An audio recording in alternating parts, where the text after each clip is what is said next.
Hello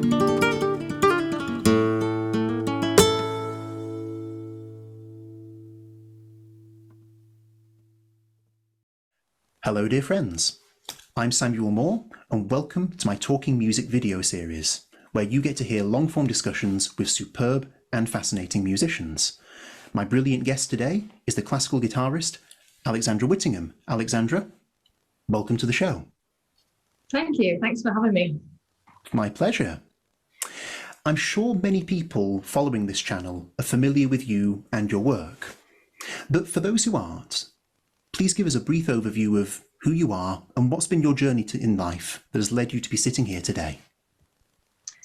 So, yeah, I'm a classical guitarist. I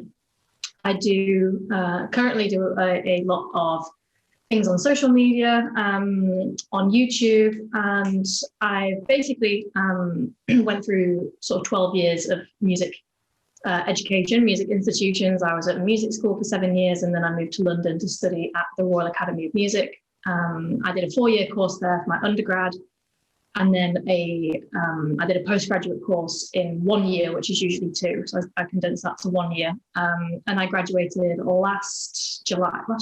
Yeah, last July. And since then, I've been concentrating on sort of live performance, but also to be perfectly honest, having a little bit of a break after studying for so long. So really only now, like a year after graduating, I'm really sort of ready to sort of hit the ground running, I think, with that, because it was such a long time studying. I can understand that. And could you tell us a little bit about some of the projects you've done in the past year since graduating? Yeah, so I was very either sort of clever or stupid to decide to record my debut album in the same year as I was doing a 2-year postgrad course within 1 year. So that was an interesting choice on my part. So that came out, my debut album came out in May last year. Was it last year? Gosh, honestly, since COVID, all of the years have just sort of mushed together in my head. But yeah, that came out last year in May, and then that was when all of my exams were taking place. So I think I had my final exam maybe the day after my album was released. So it was all really kind of close together, and there was a lot of things happening.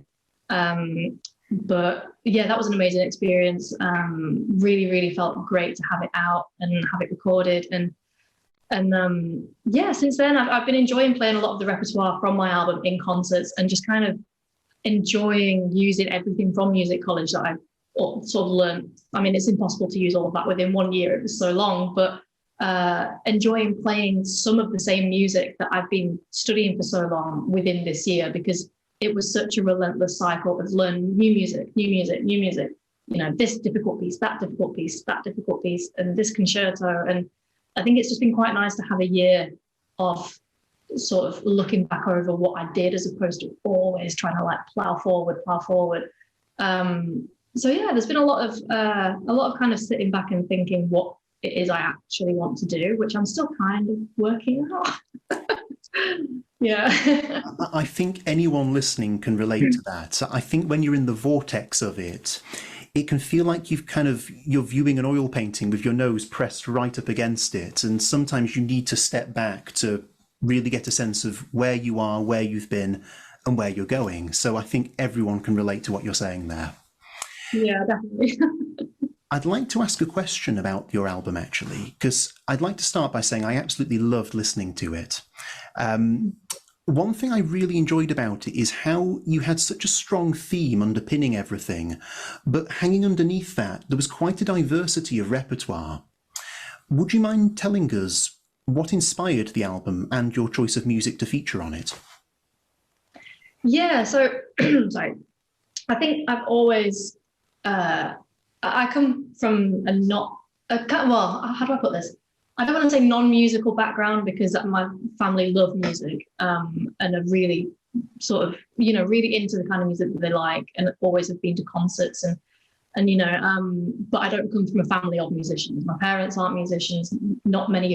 I don't think any of my friends growing up were musicians. So it was very, it came from a very kind of sort of pure place for me. The love for it just kind of, I think, was very, very natural, but took time for me to realize what that was.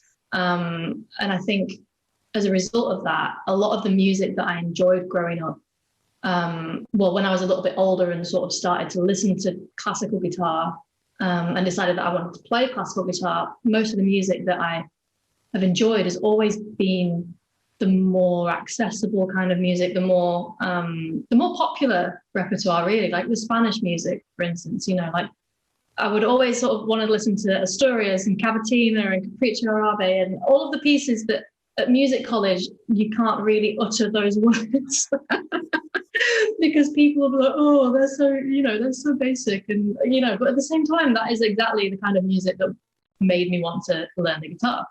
And only since graduating have I realized, and through doing my album, did I realize that there's absolutely nothing wrong with that kind of music, because there is a reason as to why it's so popular.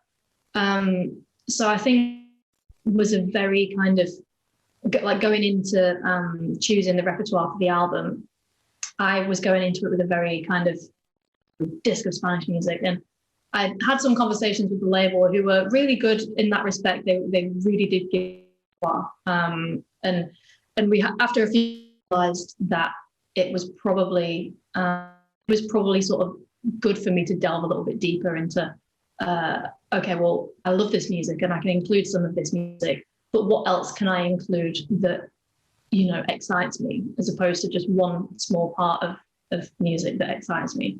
And for a debut album, I really, really wanted to have something that I felt really passionate about. It kind of felt, weirdly enough, like I had the whole of lockdown to come up with the repertoire. So it was, the time was a blessing in disguise. I mean, not that it was an easy time at all, but just having that time to do that.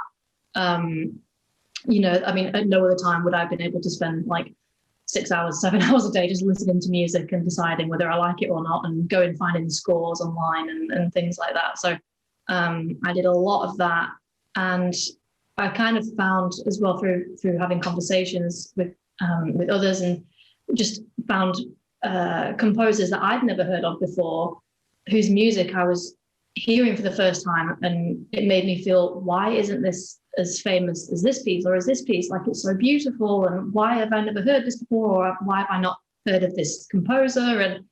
And the feeling that gave me was kind of like, I need that feeling to be brought through the album. So it came about quite naturally that the album became this sort of combination of very well-known pieces put alongside pieces that hopefully nobody will have heard before, or very few people will have heard before.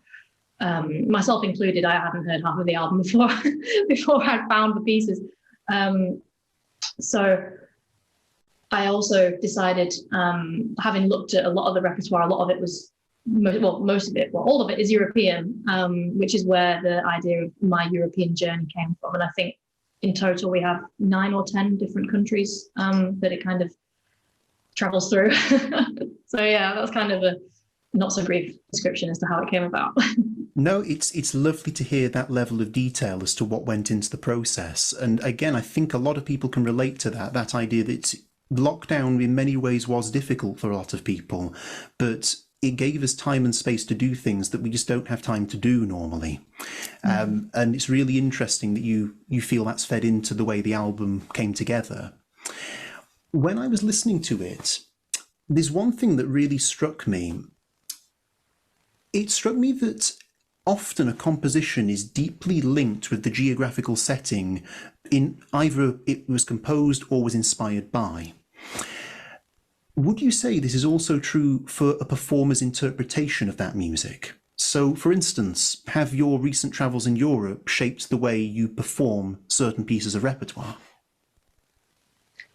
I think, yeah, that's an interesting question. I think more so than the places, like the origin of it. I mean, obviously it's important to know, you know, I mean, if the composer was a guitarist, for instance, like if we take Fernando Sor, for instance, who, you know, has a quite a well-known method and instructions on to, you know, like how to play the guitar in his opinion.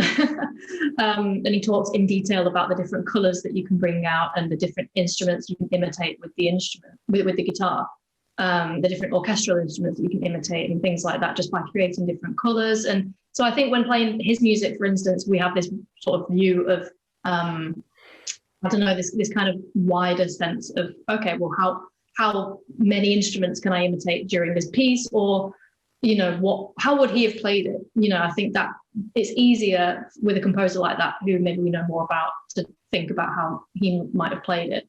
But I think more so than sort of traveling to the different countries and you know, hearing sort of influences from that, I think hearing as many different interpretations from other people is just, I think, I don't know. I mean, I think this year I'm realizing that I definitely haven't been to enough classical guitar concerts, which is ridiculous because there was like one every few weeks when I was studying.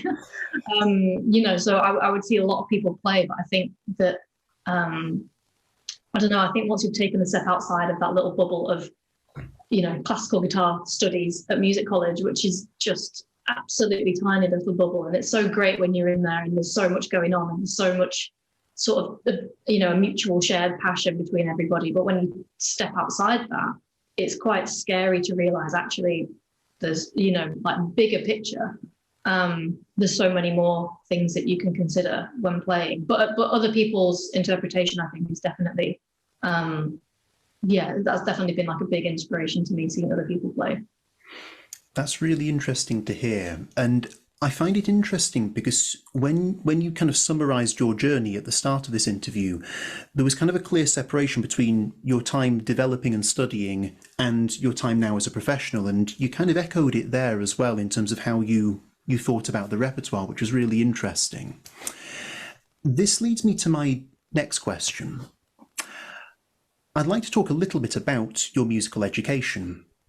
One thing I love about doing these interviews is I get to talk to some of my favourite musicians, and you often hear these little bits of advice and you think, I'm going to lock that one away. So I think everyone can relate to that feeling. So I wanted to ask you, given your extensive musical education, what's the single best piece of advice you've ever been given by a tutor or someone you admire? That's such a difficult question. I think, I mean, yeah, I've been asked that before and I never know how to answer it. But the more I think about it, I think there are kind of, in my head, there are two different types of answer to that question. I think there's a very practical one, which I use with my students, which is, you know, very just sort of boring and technical about how to, you know, like, for example, on the guitar, one of the biggest challenges when learning is learning how to do barres and bar chords. And I think one of the most important things that somebody told me was to not only use this little muscle here to sort of squeeze the neck to do that, like everybody does, because it feels the most natural, but to also use the weight of your arm. And, you know, this muscle here is way bigger than this tiny little one here. And that is a very, very, very specifically technical bit of advice that is definitely helped my playing way more than any other. But I think in general, I remember the guitarist David Russell came into the academy a couple of years ago where I was studying, and I don't remember exactly the words that he used, but I just remember at certain times feeling like I didn't necessarily like fit in within music college very much. I think I was one of the few people that was trying to sort of expand that very, very small bubble and be sort of do more outside of that. Not that I felt there was anything wrong within that. I just felt that what I naturally wanted to do wasn't as niche as that, I think, at the time. And I don't quite remember what he said, but he just talked like at length about what he feels it is to be a musician. And I think that like resonated with me a lot, because he talked about, I remember one thing he talked about was arranging for the guitar.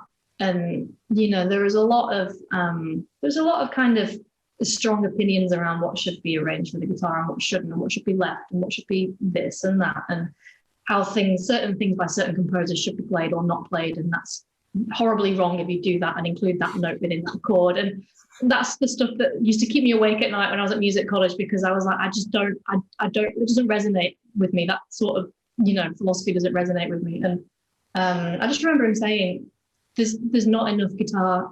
Well, the guitar's got a very varied repertoire, but he just said, there's not enough music arranged for the guitar. If you like something on a different instrument, just try to arrange it, try to transcribe it, try to do what you can with it. Because,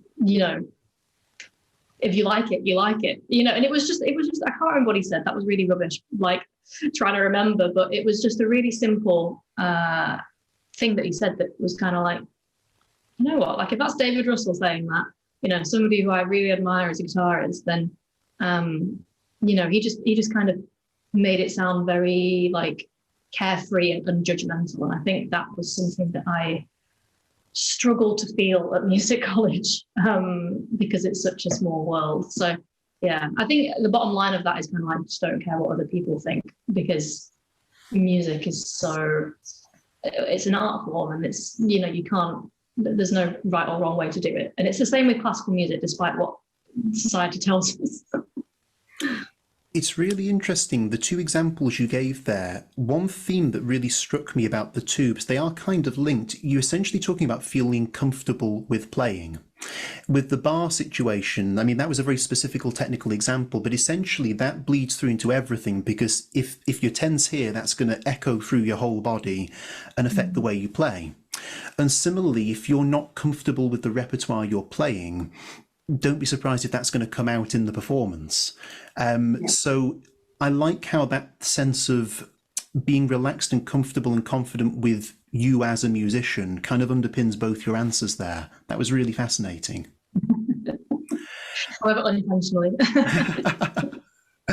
Well, this leads me quite nicely to my next question, because if I had to summarize the mindset I often find when I talk to musicians, whatever level they're at, I'd say you could summarize it in 2 words: self-doubt. And you laughed, but you know what I'm talking about here. I find a lot of musicians, whether they're celebrity artists, whether they're professionals, whether they're students, they often have this... You can sense it in a lot of the things they talk about. They feel almost not worthy to do certain things, or to play certain things, or to assert themselves artistically, almost like an imposter syndrome. I think everyone listening can relate to this. Now, do you suffer from this? And if so, how have you found ways of overcoming it? Yes, and yes. Yeah, it's strange, because I often have to just literally remind myself that I've spent the majority of my life in specialist classical music education, because I find myself sometimes in situations where I feel like I'm not good enough to be here, or I don't fit in amongst this group that, technically from the outside, I'm like, I've spent all of my life with groups of people like this. I find it a lot at, for example, like maybe guitar festivals, for instance, and I think deep down it's because I know that I don't share the same mindset as a lot of people who I've spoken to at places like that. Not that there's anything, hideously controversial about these, guitar festivals, for instance. I've not got anything about guitar festivals. I love the guitar. It's just the fact that having been to so many, spent so long at studying, I know that the kind of things that are going through people's heads when you go to watch like some of your peers play, for instance, or somebody else play. And, there is a huge part of it that is, I love this music and I want to go and support it and support people and hear this music. But you, as another guitarist, you can't not judge somebody's performance, and that it's physically impossible not to do that, whether you think they're much better than you or not. Like, it's so difficult not to. And the amount of people who will completely sort of say, no, I'm just here for the music, when you're playing on stage, you know full well who's there for the music. And I don't think I've ever played well in a situation that I don't feel like people are there to just enjoy the music. Which is why I really, really like playing in places that aren't necessarily a classical music audience, or that don't necessarily know the inner workings of guitar music, or because I just think it comes from the same place that I came from when I first heard the classical guitar, of that pure place of being there for the right reasons. And I'm not a robotic, technical, 100% perfect player by the slightest, at all. And I wouldn't want to be, but at the same time, that I think at certain times gives me imposter syndrome, because there are people that are technically completely, secure. And but I think that also sort of there's a definite sort of difference that you can have between working towards that and working towards other things to do with like musicality and doing things that satisfies like the artistic need inside of you, which is different for everybody. So yeah, hopefully that answers your question. I think I might have skirted around that a bit, but No, it does. Well, you brought up some interesting things there, and I know what you mean about that. Comparing yourself to others in a kind of technical sense is not very helpful, because when people read a book, they read it because it's a good story. No one finishes a book, puts it down and says, "My God, what an amazing alphabet." It's how it makes you feel. And that does matter. And I think what you're saying, you can shape the environments you choose to play in that can help alleviate that sense of an imposter syndrome, if you will. And I think that's a really positive message, because ultimately you're in control of where you play, and that's a good thing. Yeah, definitely. It strikes me as well, that feeling of kind of angst and not feeling worthy, it often comes from, I suppose, wanting the respect of people we respect. I think that does come into it somehow. And this leads me to something that I think is under-discussed in the music world, and it relates quite nicely to what you do artistically. I've been following your career for a number of years, and it strikes me that you've managed to bring together two things that I really respect. On the one hand, you're very commercially successful. I think as things currently stand when we recorded this, you have about 250,000 people following you on YouTube, for instance. That's not an insignificant number. But alongside that, you've also retained a strong sense of who you are artistically. It doesn't strike me that you choose repertoire simply because it's popular. You choose it because you want to play it, and you want to communicate something to your listener. Now, here's the thing. I find when I talk to a lot of musicians and musical aficionados, they often kind of present commercial success and artistic integrity almost like they're opposites, citadels whose doors are firmly closed to one another. What do you say to people who take that view? I think it's difficult because obviously it also depends on who you're working with as well. I mean, if you're working with a big label or a certain type of manager or whatever it is, which I'm not. So I have all the artistic freedom in the world to do whatever I want with it. But I think, not that I know necessarily what it's like to be in those shoes, but I think, when in any situation when there's more than one person making decisions like that, potentially that could be difficult. But I think if it were just that one person, I think I do understand it. I think to some people, I mean, if I, for example, it's such a personal thing, like if I hated all of the like popular repertoire and just wanted to do sort of like, solely new commissions of sort of atonal music, then yeah, maybe I probably wouldn't have the audience that I have. But at the same time, it's, I think, I don't know, I don't really know. Maybe there'd be a part of me that still wanted to present myself in like to more people. So maybe I'd still be releasing Asturias or whatever, but the more popular pieces. But at the same time, if I was completely passionate about that other side of the coin, then I don't think I would, because it wouldn't make me happy, And I think what I've come to realize through making videos for YouTube is that the thing that makes me happy not only is I love the recording, the video editing, the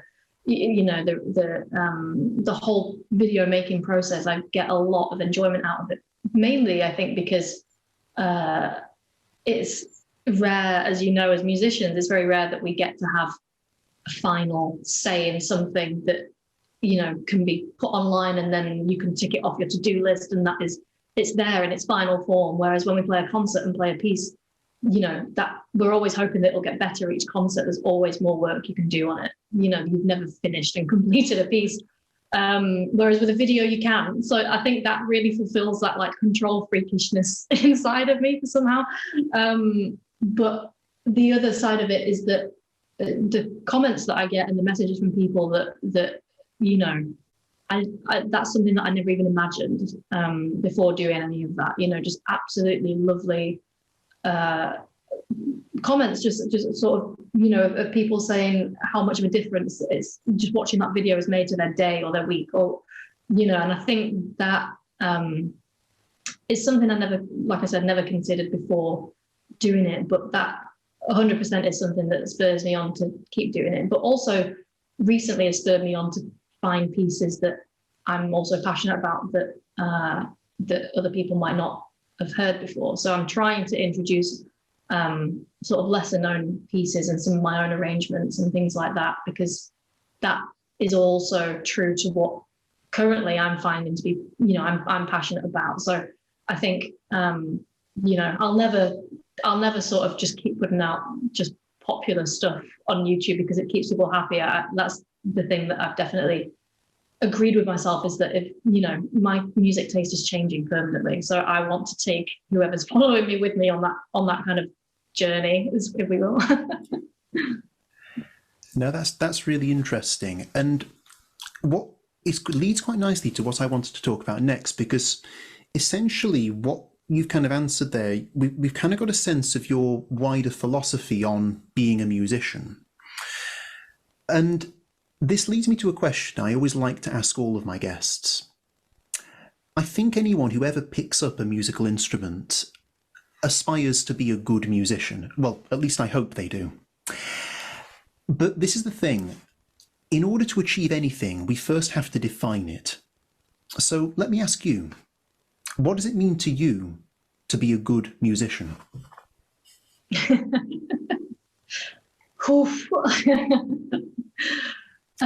Got you. Yes. You win.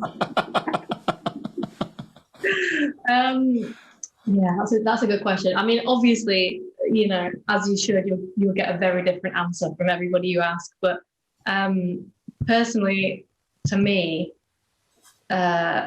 you have to be.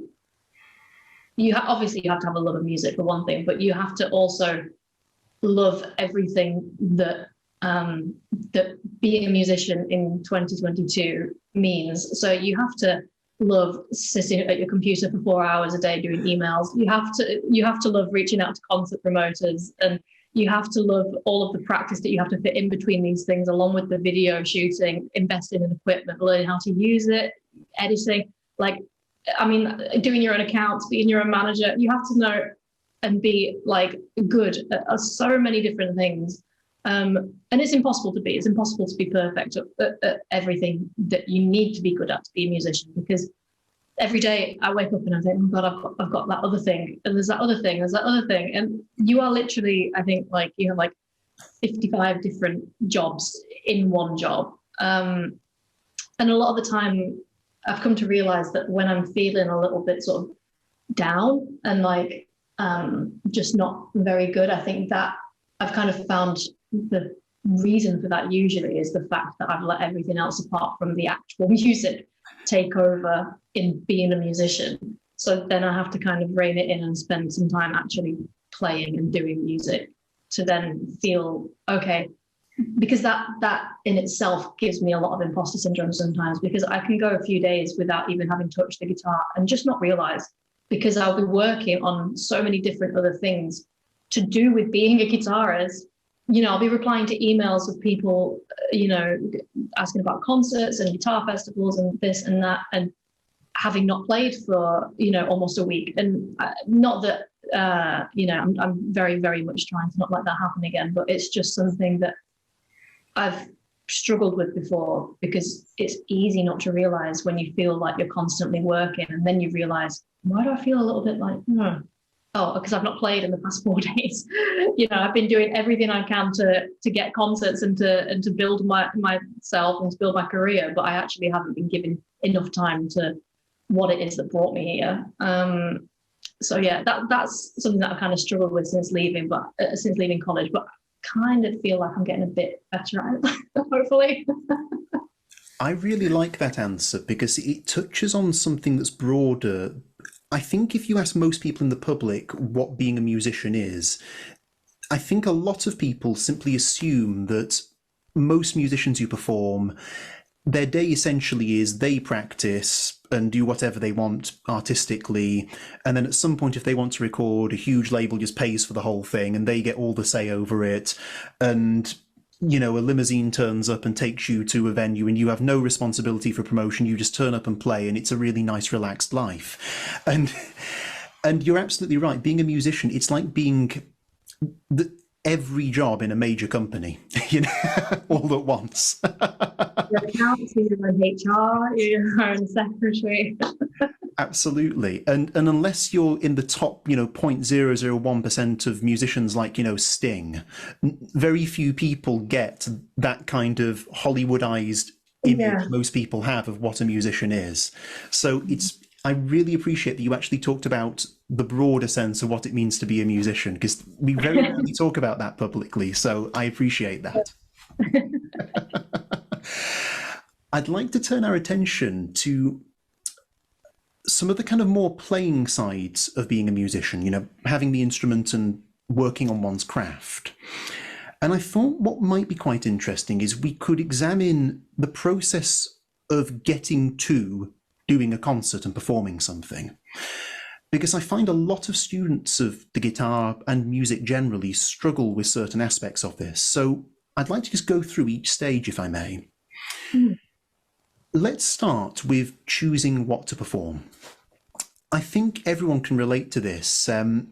We often feel adrift on an ocean of wonderful music, and it's really hard to know what to choose.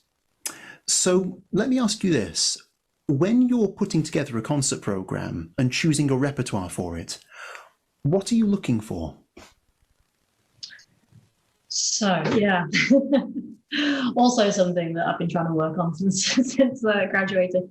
I think the more sort of varied places that I play, as in whether it is a guitar festival or it's a concert society or it's just like I don't know, just like any kind of like varied events that it could be. It's like a non-classical music festival, even a classical music festival, somewhere that, you have to consider the venue, you have to consider the audience. I think that's the most important thing. And recently I found that I've played a couple of concerts where I was confident in the program before going.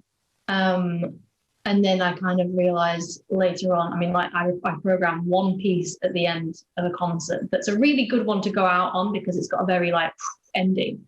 But the rest of it is quite strange. So I played a lot of sort of very accessible music throughout the concert, and then I ended it on this sort of really strange, chaotic 4-minute long piece.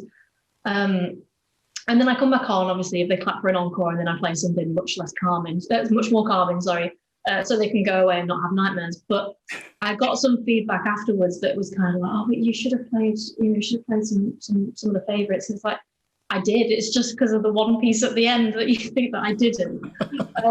And the whole way through playing the piece at the end, the strange one, I could feel like I was just losing the audience. You know, they were looking around. There was more fidgeting going on, and I was like, you know, maybe I should just like end this here. They probably wouldn't know.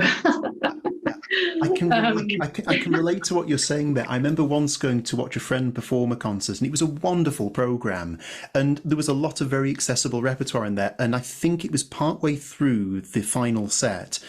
I think it was the penultimate piece. He did a piece by Reginald Smith Brindle.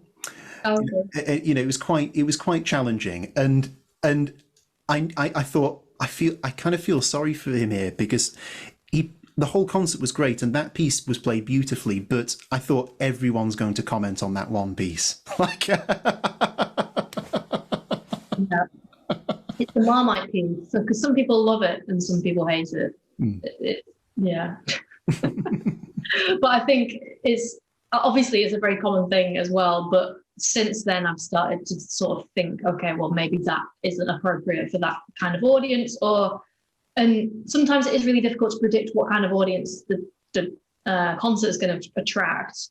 But I would say that, you know, if I was playing at Guitar Festival, definitely would, you know, program that piece fine because people will know it. And people not necessarily appreciate it more, but as in, I think because if it's not as accessible, the people there, if they're guitarists, will appreciate the technicality that goes into it, you know, as opposed to if you're hearing it and you maybe don't understand that, then it is sort of a 4-minute long what the hell is going on thing to sit through sometimes.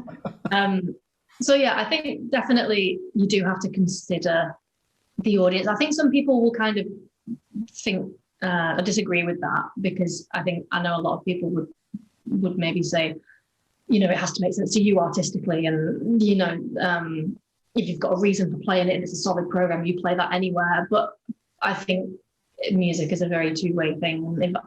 If I can sense that the audience isn't enjoying it, then I'm going to have the worst time on stage. So yeah, I think it works both ways, really. I can relate to that. I mean, I come from the flamenco guitar tradition, and the audience is as integral a part of the performance as the performer is. If the audience isn't there, it can be a bit flat. So I can relate to that exactly. And I know what you mean. I disagree with that attitude of, I don't want to frame it this way, but, you know, it's almost like you're a museum exhibit and the audience is privileged that they get to be in the room with you.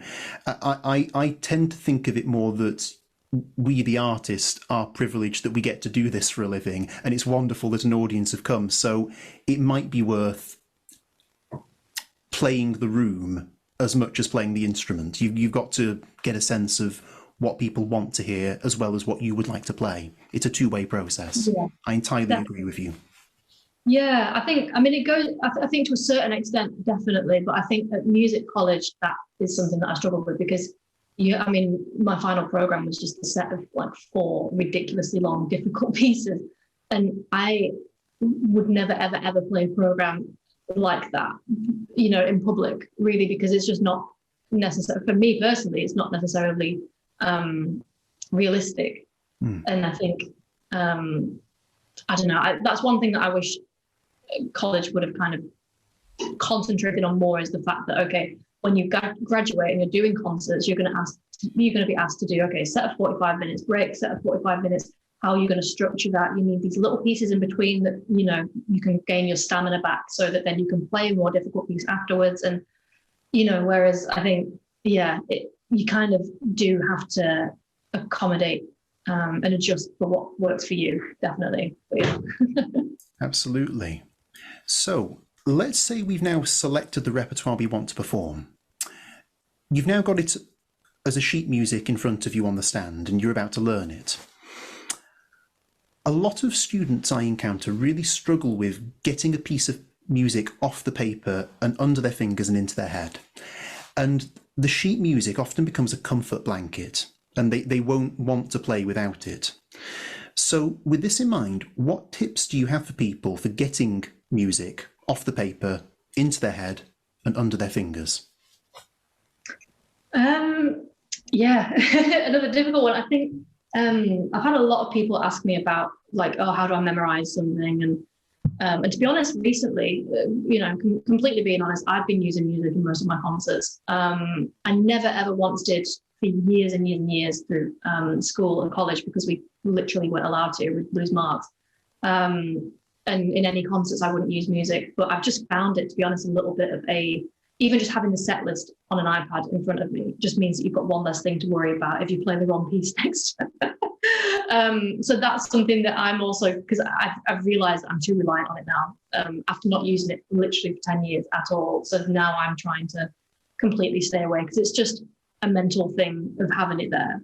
But, it isn't needed. But yeah, I think when it comes to trying to memorize pieces, I think that's a mistake that a lot of people make because, if they can play through the piece quite confidently within whilst having the music in front of them, that's great. But then a lot of people, when they try to memorize it, they'll go, okay, well, we'll memorize this line, and then they'll play that line, and then they'll look away, and they'll play it, and they'll play it, and they'll play it, and then mistakes start creeping in because you're not looking at the music. And whereas I've always been I think I'm quite lucky in the fact that I like memorizing things throughout school and everything. I've always found it quite easy because I did a lot of languages and we had to memorize a lot of things for that. But I think I'm definitely of the opinion that if you know a piece well enough with the music and you play it off enough and you practice it thoroughly enough whilst reading through the music and listen to it, a huge part of it for me, I think, is listening to it away from the guitar and listening to as many different interpretations as possible. But personally, I think you will just find that you've memorized it. And I think the way to find that is do all of the work that you can with the music to the point where you feel like I definitely don't need to be doing this anymore, but you still do. And then I think the best thing to do is practice performing the piece. So practice performing the piece with the music. And then once you perform the piece with the music, just try without. And 99% of the time, if you feel like it's at performance level with the music, and you've listened to it enough and you know it well enough, you will know it away from the guitar. It's just having the confidence to trust that, because personally I've found that doing it bar by bar or line by line doesn't have the same effect. It doesn't feel as natural in a way, but it's a personal thing. So no, that's really interesting. And it's interesting how you've also emphasized a kind of almost an osmosis kind of organic process to it as well, that by listening to it and getting it in your head, that's just as valuable as actually sitting there and playing it. And I think there's a lot in that. If you can hear it, you can play it. Yeah, a lot of the time. I mean, muscle memory works like a dream a lot of the time. Just trust it. So this leads me to the kind of final process of learning a piece of music that I would like to talk to you about. I mostly operate in the flamenco world, and many of the people watching this will be flamenco guitarists. Now, spontaneity and improvisation are very important in flamenco, but in recent years it's also become popular and common to perform the works of famous guitarists pretty much note for note, almost like it's a classical piece.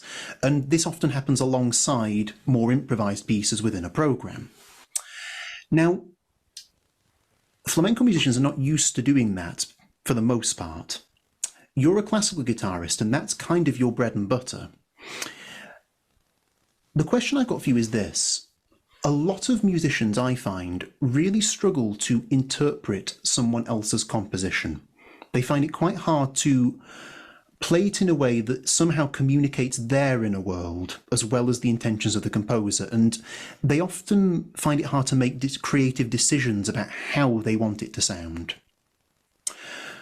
What would you say to those who struggle with this sort of thing?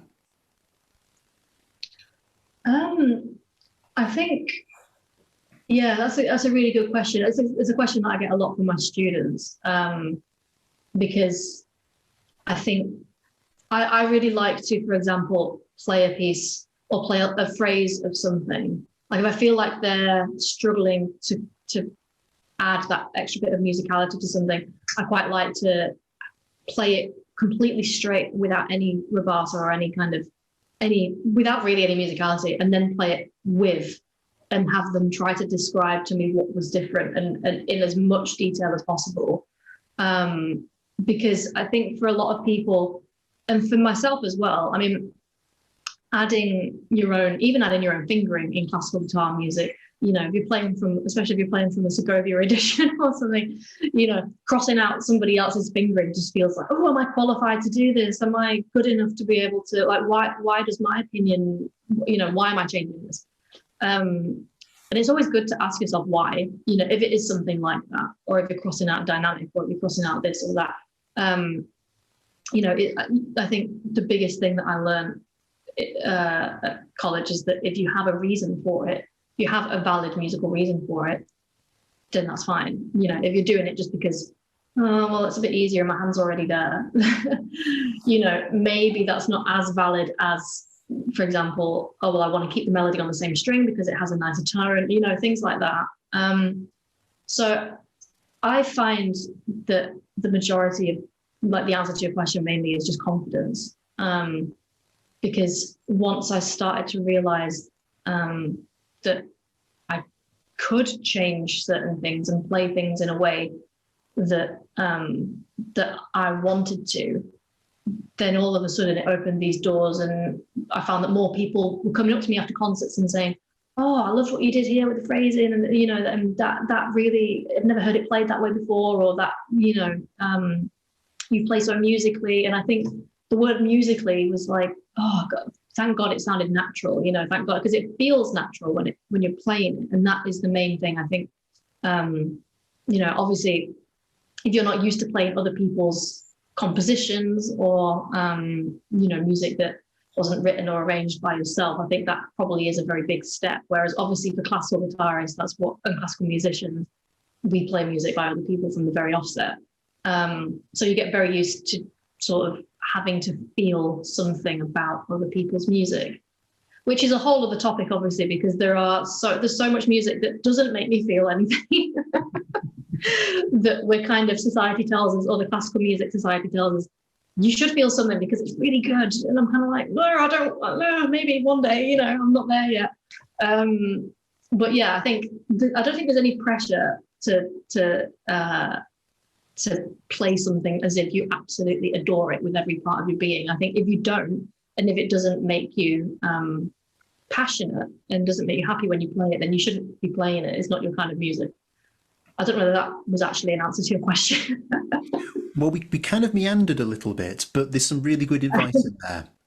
So thank you for that. And I really like the message as well, that ultimately a lot of it comes down to your selection. If the music really speaks to you and you love playing it, then that's the right call. I like that. That's a theme that's really kind of gone under a lot of this discussion we've had today, which has been great. We're coming towards the end of the interview now, but I'd like to ask a couple of questions, if I may, related to listening. One thing that I really enjoy about talking to musicians is you always come away with things where you think, oh, I've never heard of that before and it sounded really good. I'll go and check that out. So I wanted to ask you a couple of questions about the music you enjoy listening to. So let me start with this. Who are the guitarists that have most inspired you? And most importantly, they don't have to be classical players. You can cast your net as wide as you like.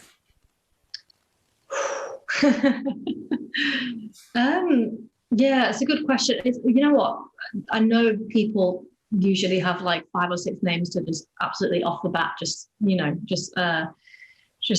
spiel off. But I think I always really struggle with that question because I don't know whether I have like a favorite guitarist or a favorite this or that. I do listen to a lot of different music, but I don't know whether I listen to it in a way that I don't know. Yeah, to be honest, like the as cliche as it probably sounds, the guitarists in general that I have found that have inspired me most, I think, or that I've taken things from and learned so much from, are actually the people that I studied with. You know, some of whom aren't actually professional guitarists anymore, or but I just think I don't know. It's a probably it's really annoying answer. I know. I mean, obviously, I've been to concerts before of people who I've come away and felt like, wow, that was amazing. I used to don't listen to as much of it anymore, but I used to listen to a lot of acoustic guitar. Although now I've remembered that I used to listen to a lot of that, I'm definitely gonna get back. But I remember going to a couple of concerts of a guitarist called John Gom. Have you heard of John Gom? I've met John Gom. Yes, yeah. Oh, me too. He's great. he's a great player. He's a really nice guy. Yes. Yeah. Well, I only met him like after the concert, and he signed my CD, and I was like. But just the sort of like. I don't know. When I go to gigs like that, I just find it amazing that we technically play the same instrument. I think that's the thing that's one of the things that I've been thinking about actually a lot since I graduated, is that the guitar is literally the most versatile instrument in the world. You can play so much with it. You can play any different kind of music, like absolutely anything, all the way down to lute music. And I just think there's so much scope for just anything on it because it's so versatile. But yeah, I think when I heard him play, that was just amazing. All the little things that he does with the detuning and like harmonics, and he sings, and just the sound that he gets out of it, the percussion, it's just crazy. It's just, yeah. So I don't know, that was I think maybe a gig that was a long time ago, but it sticks out in my memory as coming away and being like, wow. No, I know exactly what you mean there. And like you, I love how it's such a diverse instrument. There is so many different ways you can play it, and there's so many different musics that are played on it. And it kind of really puts me in mind of a quote. It's kind of attributed to so many different musicians, Leonard Bernstein, Duke Ellington. But I think it's because there's such universal truth in it. Essentially, it's something along the lines of, there's only really two genres of music. There's good music and there's bad music, and that's kind of it. Yeah. And I think there's a nice truth in that, and we should all keep an open ear and be open to hearing new things. Let me ask a follow-up question to that. So I won't ask you to name specific musicians, but other than the guitar, what instruments do you enjoy listening to? And crucially, how has this influenced the way you play the guitar? I've actually had this conversation with a few guitarists recently, it was mainly more of a conversation of, if you weren't a guitarist, what other instrument would you play? And weirdly enough, I'd say like 9 out of 10 guitarists always say the cello. I don't know why.